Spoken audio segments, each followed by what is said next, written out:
Merci, Président. Monsieur le Président, chers collègues, nous partageons l'émotion autour du drame qui s'est déroulé au lycée Gambetta à Arras.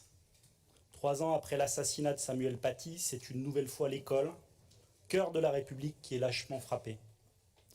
Nous apportons tout notre soutien à la famille et aux proches de Dominique Bernard, martyr de la liberté de conscience, aux blessés ainsi qu'aux élèves, enseignants et personnels.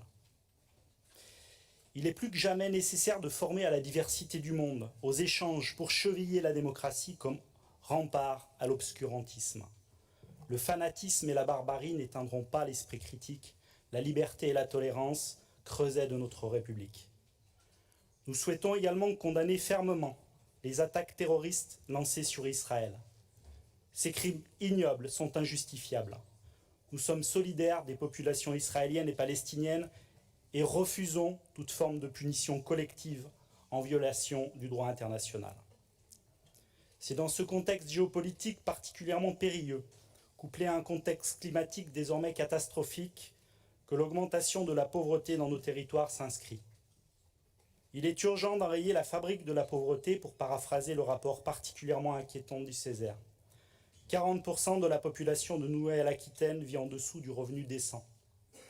Quand 2,3 millions de néo-aquitains n'ont pas un niveau de vie décent et que 13 ans d'espérance de vie séparent les 5% les plus riches et les 5% les plus pauvres, nous avons une immense responsabilité d'agir. Nous le savons, nous élus locaux, bien que nos conseils municipaux augmentent significativement l'accompagnement au restaurant du cœur, par exemple, cela ne suffit pas. Nous constatons que face à la hausse de bénéficiaires et au manque de moyens, les restos du cœur seront contraints de refuser du monde à partir du mois de novembre. Les solutions structurelles existent néanmoins pour sortir durablement de la pauvreté. Nous en avons proposé telles que la sécurité sociale de l'alimentation, outil indispensable de lutte contre la pauvreté dont le Césaire demande d'ailleurs l'expérimentation. Nous appelons également à accompagner les entreprises vers un modèle où la production répond à des besoins soutenables et vitaux. Il est urgent de réencastrer l'économie dans les limites planétaires, au service des solidarités, pour soigner le virus des inégalités. C'est ça notre volonté. À la veille d'une COP 28, mal engagée, le secrétaire général des Nations Unies qualifie le dernier rapport du GIEC d'alerte rouge pour l'humanité. Ces mots sont percutants. Nous sommes sur une autoroute vers l'enfer climatique avec le pied toujours sur l'accélérateur. Des milliards de personnes sont en danger immédiat. Nos sondes Copernicus s'affolent. L'été qui ne s'achève pas plonge les chercheurs du climat en état de sidération. Ce sera pourtant demain un été froid pour nos enfants. Au même moment, un président de région démagogue, aveuglé par son agenda électoral personnel, déclare qu'il n'appliquera pas le volet zéro artificialisation de la loi climat et résilience, pourtant voté par les députés du groupe Les Républicains. Combien de fois devrons-nous encore rappeler l'effondrement de la biodiversité ou la destruction des zones humides? L'artificialisation des sols tue. Les services écosystémiques sont nécessaires à notre survie. Cette démagogie s'inscrit dans une porosité idéologique avec l'extrême droite, qui semble totalement indifférente aux enjeux vitaux de notre époque. Perdue dans un délire identitaire mortifère, elle défend en réalité les intérêts des plus riches et des climato-négationnistes contre les plus faibles. Le consensus scientifique est nié par leurs porte-parole politiques, affirmant cet été que ces scientifiques, je cite, ont parfois tendance à exagérer, discours faisant écho au « rien ne prouve que le réchauffement climatique soit d'origine anthropique » entendu dans cette assemblée. D'autres préfèrent minimiser les signaux d'urgence pour se cacher derrière la com, style l'écologie à la française, c'est-à-dire en fait l'inaction et le renoncement, comme si nous vivions déconnectés du reste du monde. Écologie à la française est en fait un succès d'année du « qui aurait pu prédire la crise climatique ?» Le président Macron réitère les mêmes annonces qu'en 2017, modifiant juste les dates, sans précision ni aucun budget clair. Recyclage d'annonces, sans doute le seul créneau écolo du président de la République. Très explicite sa déclaration « J'adore la bagnole ». Dommage qu'il n'ait pas témoigné la même passion pour les arbres, l'humain ou les trains du quotidien.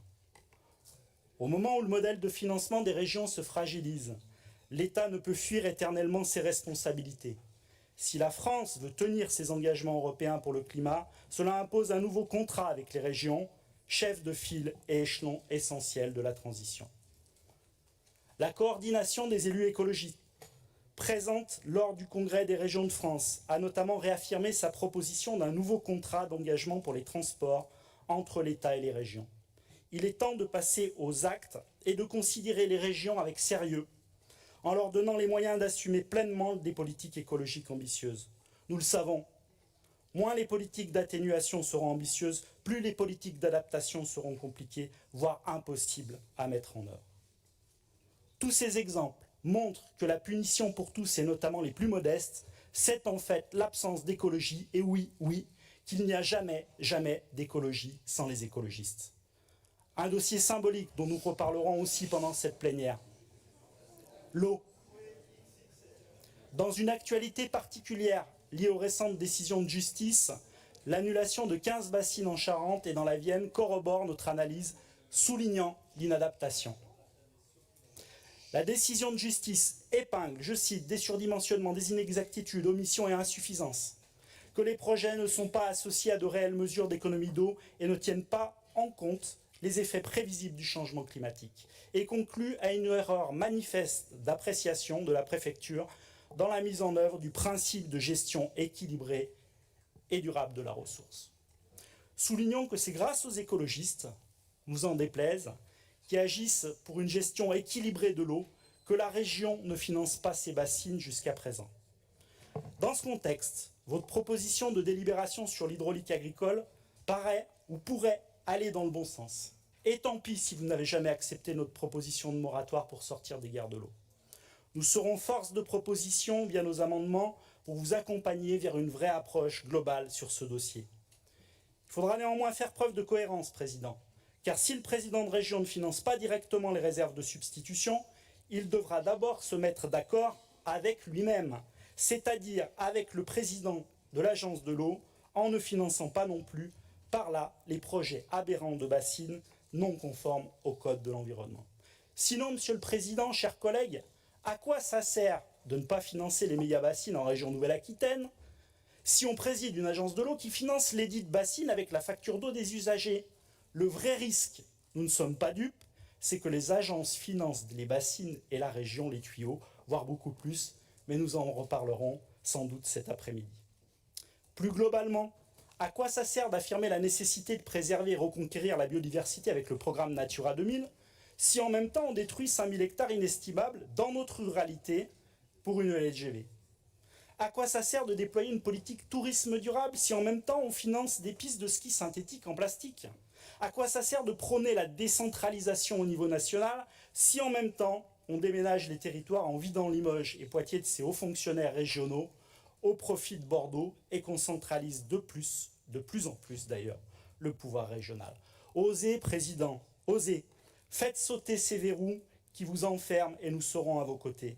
Osez renforcer la décentralisation et les politiques publiques de proximité dans le budget que nous aurons bientôt à voter.